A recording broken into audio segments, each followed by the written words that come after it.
This is Nightly Business Report with Sue Herrera and Bill Griffin. Renewed optimism. Stocks rise on hopes for a U.S.-China trade truce just days before a key meeting between the world's two largest economies. End of an era. United Technologies is splitting its businesses into three, marking the end of one of the country's last industrial conglomerates. Giving Tuesday. It's a day to give back, but could the new tax law put a dent in donations? Those stories and much more tonight on Nightly Business Report for Tuesday, November the 27th. And good evening, everyone, and welcome. From the White House to Wall Street, the focus today was on trade. The U.S. and China have re-engaged in talks ahead of a high-stakes meeting between President Trump and Chinese President Xi Jinping at the G20 summit later this week. This afternoon, the White House National Economic Council director said the talks were happening at all levels. That optimism helped lift trade-sensitive stocks like Boeing, along with the broader market. After being down most of the day, the Dow Jones Industrial Average rose 108 points to 24,748. The Nasdaq was up a fraction, and the S&P 500 added 8. But talks are just that, and many say there's a lot of work to do before any sort of deal gets done. Elon Mui starts us off tonight from Washington. New hope for a trade deal with China? We are just days away from that big meeting between President Trump and President Xi at the G20 in Argentina.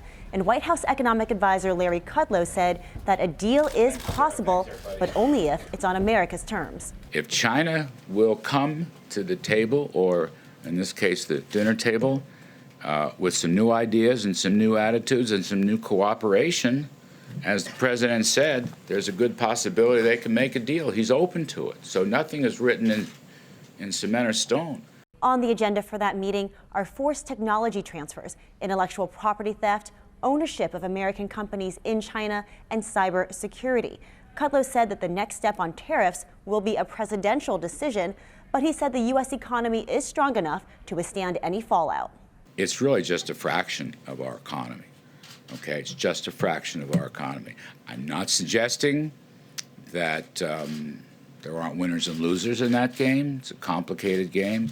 But on the other hand, I think we are in far better shape to weather this than the Chinese are. Meanwhile, China's ambassador to the U.S. is warning of dire consequences if this trade war turns into economic separation between the two countries. He said he wants to see a negotiated settlement to this dispute. For Nightly Business Report, I'm Elon Mui in Washington.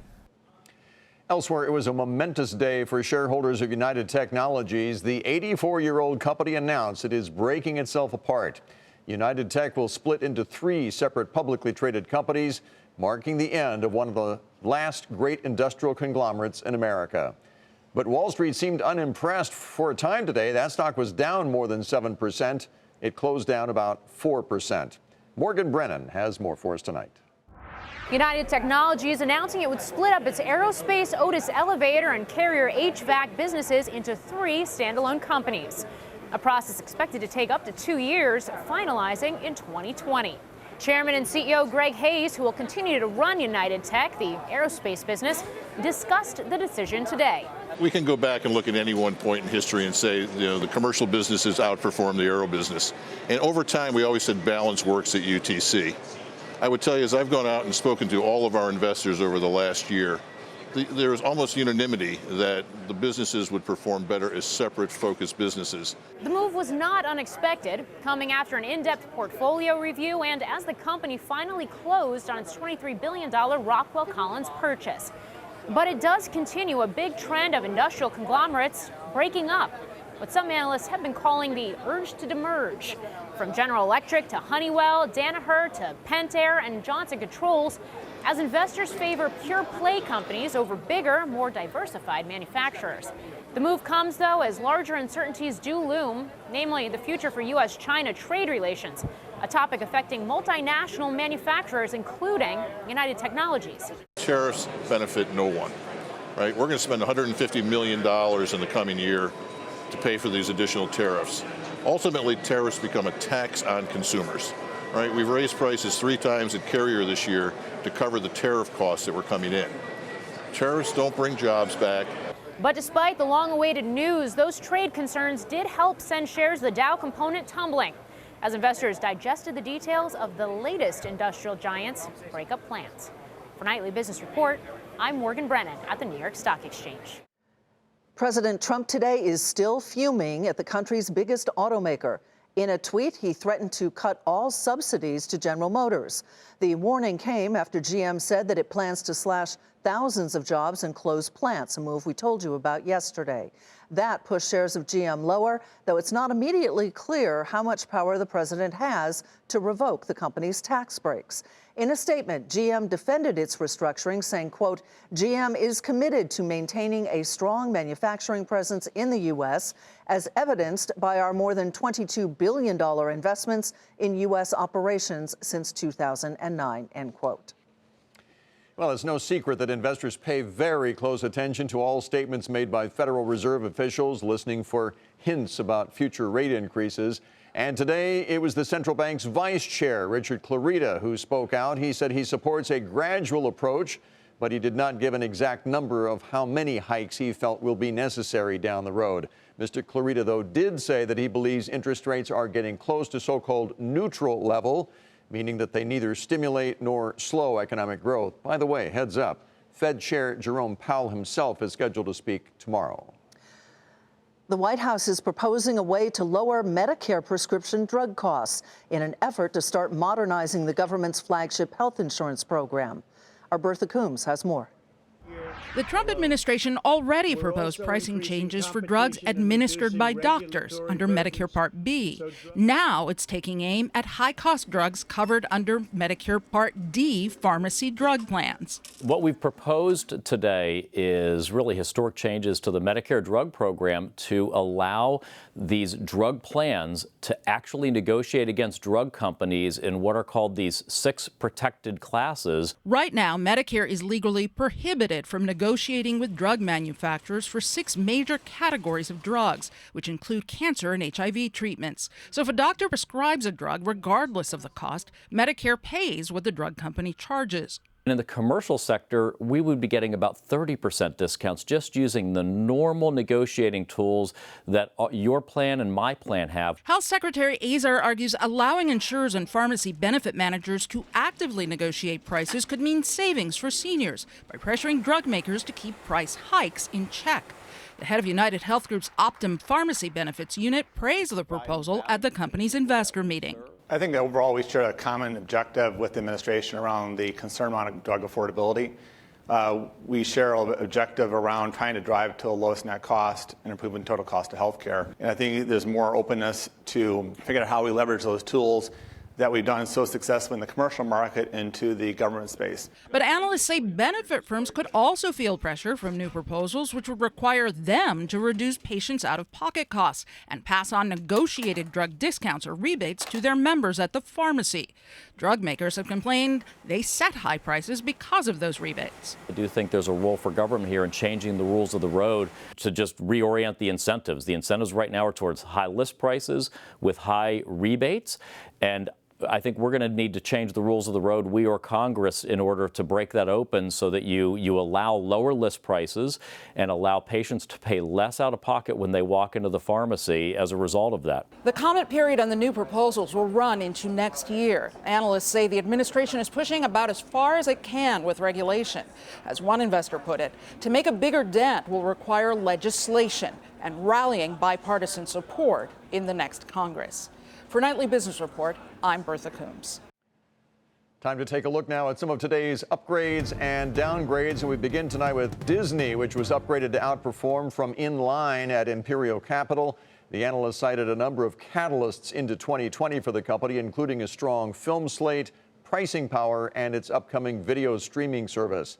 Price target $129. The stock rose 1% today to $113.90. Marriott was upgraded to conviction buy from buy at Goldman Sachs. The analyst says that the slow integration issues that have been hampering its 2-year-old acquisition of Starwood Hotels will be temporary. Price target now $153. That stock rose a fraction to $119.97. And U.S. Bancorp was downgraded to hold from buy at Deutsche Bank, with the analyst citing the stock's valuation. Price target now $63. That shares there fell slightly to $53.72. Still ahead, a tech powerhouse that is thousands of miles from Silicon Valley.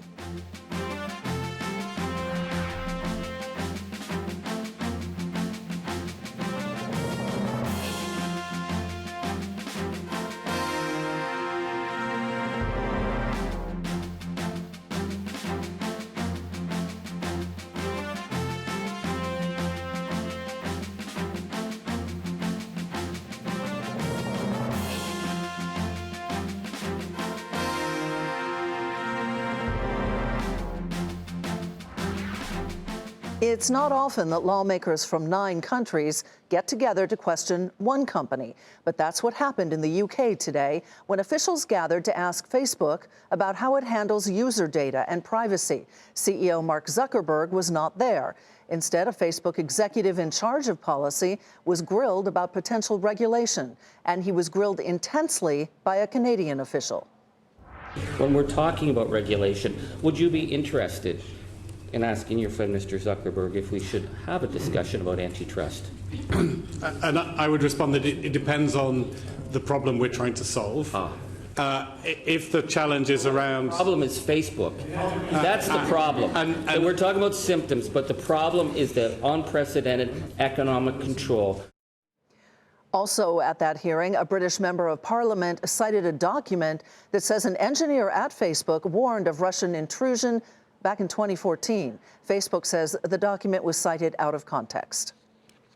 Well, it's not only Facebook that's under growing scrutiny, but Google as well.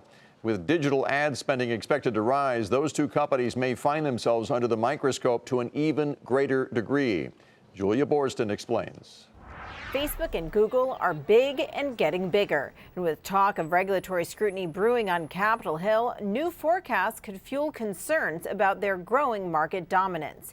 eMarketer forecasts total global digital ad spending will rise 17% next year, and together Facebook and Google will account for nearly 52% of digital ad revenues worldwide, with Google grabbing 31% of the total. This data is really representative of the power that Google and Facebook have had and the significance and the success that they've had in taking the smartphone and applying the right algorithms and artificial intelligence to serve up content that really sucks people in. And digital ads are growing in power, with digital ad formats on track to draw over half of ad dollars in 2020. If the growth continues as expected, we'll see how that impacts regulatory oversight. President Trump saying earlier this month he's looking into possible antitrust violations committed by the tech giants such as Facebook, Google, and Amazon.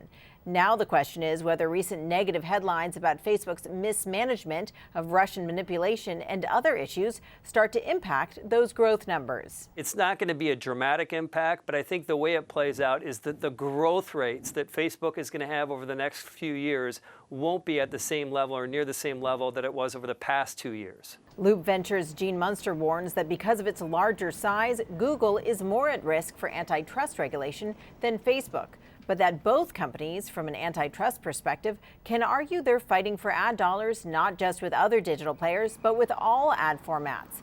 But the more negative headlines about these giants, the greater the regulatory scrutiny. For Nightly Business Report, I'm Julia Borston in Los Angeles. Shares of Spirit Airlines take off, and that's where we begin tonight's market focus. The budget carrier is forecasting stronger revenue in the fourth quarter, thanks to full planes and the collection of more fees. The airline is also benefiting from lower fuel costs. The stock rose 15% to $58.76. Tesla's sales in China reportedly fell 70% in October compared to a year ago. Reuters, citing an official from a Chinese trade group, said the automaker sold about 200 vehicles. Tesla calls that report, quote, wildly inaccurate, end quote. The stock was off a fraction to $343.92. Cracker Barrel reported an increase in earnings and revenue in the most recent quarter. The company cites higher menu prices, which on average were up about 2%. The restaurant chain also issued an upbeat outlook for same-store sales growth. The shares rose more than 4.5% to $183.29. And Trian Fund Management has reportedly decided not to pursue an acquisition of Papa John's. According to the Wall Street Journal, other potential buyers are only interested in taking a stake in the company. That report sent the stock lower by 10% to $51.77. Laakso Oncology received FDA approval for its new cancer drug late last night. This drug targets a wide range of cancers based on their shared genetic mutation rather than on focusing on the type or location of the tumor, which of course has been more common in the past. The drug won't come cheap. Its list price could reach more than $32,000 a month, but Laakso believes that most insurance companies will cover that cost. The stock fell, though, 9% today to $139.10. Bristol-Myers Squibb said that its leading cancer drug did not improve the survival rate of lung cancer patients in a clinical trial. The late-stage study was conducted on an aggressive form of the disease, and it showed no survival benefit over a placebo. And that sent that stock 3% lower to $51.15. And Salesforce reported better than expected third-quarter results. The revenue was up more than 25%, thanks to demand for its cloud business. The company also issued an upbeat revenue forecast for the current quarter, and that lifted shares in initial after-hours trading tonight. They finished the regular session today up a fraction to 127.54. It is being billed as the place where tech meets business, but it's not Silicon Valley. Instead, it's a region in China, which aims to be a hotbed of innovation. It is also host to CNBC's first tech retreat in that country, and our Deirdre Bosa is there. Just a 90-minute ferry ride from Asia's economic hub, Hong Kong, is China's Guangdong province, an area which, if Chinese President Xi Jinping has his way, will be known as the Bay Area of the East. The Chinese government is trying to create an economic and innovation powerhouse to rival San Francisco, New York, and Tokyo, its very own Greater Bay Area that will link 9 cities in the Guangdong province with Hong Kong and Macau. Guangzhou Deputy Mayor Wang Dong speaking from the East Tech West Conference in Guangzhou, calling this historical times for the region. Some of China's biggest tech companies already call the area home, including Tencent, Huawei, and drone maker DJI. One of the cities, Shenzhen, is already known as China's Silicon Valley. New infrastructure is expected to hasten its growth. The longest sea crossing bridge in the world opened just earlier this year, as did a new high-speed rail. This morning, I actually took the high-speed rail, only 15 minutes from West Kowloon to Shenzhen, and then drove up here. It's just so much infrastructure growth to start with. The project covers an area containing nearly 70 million people with a $1.5 trillion economy. HSBC expects the region's economy to nearly double to $2.8 trillion by 2025.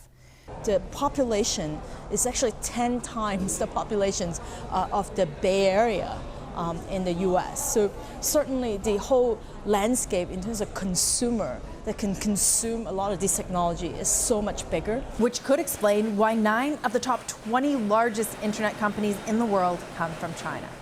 But future growth could rest on the outcome of this week's meeting between President Trump and President Xi Jinping on the sidelines of the G20 in Argentina. For Nightly Business Report, I'm Deirdre Bosa in Guangzhou, China. And coming up, giving back, how you can make the most of charitable giving under the new tax law.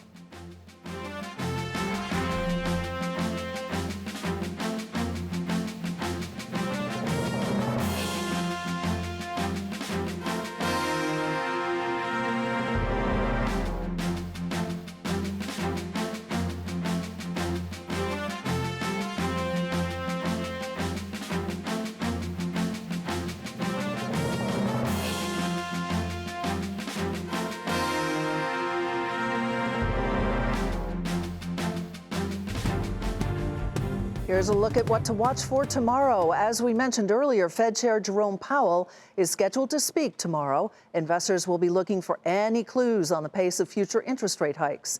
The LA Auto Show gets underway with a focus on global sales growth. We'll find out if the weak stretch in the housing sector extended into October with the release of the new home sales report. And that is what to watch for on Wednesday. Meantime, consumer confidence edged lower in November for the first time in about 5 months. as Americans apparently felt less optimistic about much of the economy and how it's going to grow in 2019 and about their own income prospects. But even with the decline, sentiment is still sitting near historically high levels. Consumers opened their wallets for deals on Cyber Monday. According to Adobe, the total online retail sales reached just under $8 billion, which was slightly more than what was expected. That number, though, is nearly 20% higher from a year ago. So now that Cyber Monday spending is over, today is Giving Tuesday, a day devoted to donating to different charities around the globe. Last year, a record $300 million was raised. But could the new tax law affect the level of donations this year? Joining us tonight is Reed Fraser. He's financial planner at Highland Financial Advisors. Welcome back. Hello, Bill. Hello, sir. So under the new tax law, standard deduction is doubled, and there are far fewer people expected to itemize their deductions, maybe only 5% of all taxpayers out there. Bill. Do you think that'll mean fewer donations to charities? Well, that's the concern, is that people lose the incentive. 30% used to use itemized deductions. That's the 25% of the population who files may not be. The concern is they may lose the incentive to make those charitable donations. So what's the best way, if indeed you do intend to donate, what is the best way to go about it? Obviously, check the regulations of the new tax law would be one step, but what else are you recommending to clients? Yeah, it's basically the three strategies that we think of at this time. We've done this year with a lot of clients. For the average person who has been taking advantage of itemized deductions, a very large number of them are going to take the $24,000 standard deduction. So they may not be incentivized to make those contributions. So we recommend people to start bunching their charitable contributions within 1 year. A basic example, if somebody has the $10,000 property and state sales tax deduction, an $8,000 deduction for mortgage interest, and they've been doing $5,000 charitable contributions, that's $23,000. So they're going to take the $24,000. If they take those $5,000 deductions, put them all together in 1 year, that's a $15,000 deduction. Added that with the mortgage and the state tax, local taxes, that's $33,000 deduction. That's another $9,000 in 1 year. So that's a year you're going to itemize then? Yeah, that year you'll itemize. The other 2 years you'll take the standard deduction. What about these funds that bring together your charitable contributions and then distribute them for you? How does that work? Well, they're wonderful tools for two reasons. One, you make that $15,000 contribution, you may not know where to put it right away, right? So you can take that money and put it into a donor-advised fund. Think of it as a very small, inexpensive private foundation. They don't cost any money to set up, but there's a small administration fee per year, usually about 0.5% a year. Is there a minimum to get in? Some of them do, yeah. Some of them are as little as $5,000. Many of them are around $10,000 to $25,000. Okay. So you make that contribution, you get the immediate tax deduction, but you can donate, or they call it grants, over many years. What about stock? I mean, if you've had a good year in the market, a lot of people think maybe I shouldn't donate stock, maybe I should. But if you've had a good year, it might be a way to go. Absolutely. Even that person who wants to do that $15,000, they may not have $15,000 cash on hand. Right. But they may have that stock or mutual fund that has appreciated considerably over the last, say, 8 years, and they can use that. And you get a triple win that way. Tax deduction, and you shelter your capital gains taxes. Very good. Reed Fraser from Highland Financial Advisors. Good advice. Thanks for joining us tonight. Thank you. Appreciate it. And finally tonight, Broadway had its best ever Thanksgiving. For the 7-day period around the holiday, the Great White Way saw record attendance and ticket sales, bringing in more than $40 million. Individual records were also broken. Harry Potter and the Cursed Child set a new high for its weekly ticket sales. The Broadway Industry Trade Group attributes the popularity to the variety of shows now available. And before we go, a final look at the day on Wall Street. Again, the Dow rose about 108 points. The Nasdaq was up a fraction. The S&P added 8. And tomorrow, ahead of the Fed chair's speech, the president is telling the Washington Post that he's not even a little bit happy with Jerome Powell, adding that the Fed's policies are damaging the economy. So a little drama. And that speech by the chairman is tomorrow at noon Eastern. Indeed. That'll do it for us tonight. I'm Sue Herrera. Thanks for joining us. We want to remind you this is the time of year your public television station seeks your support. I'm Bill Griffith. Thank you so much for that support. We'll see you tomorrow.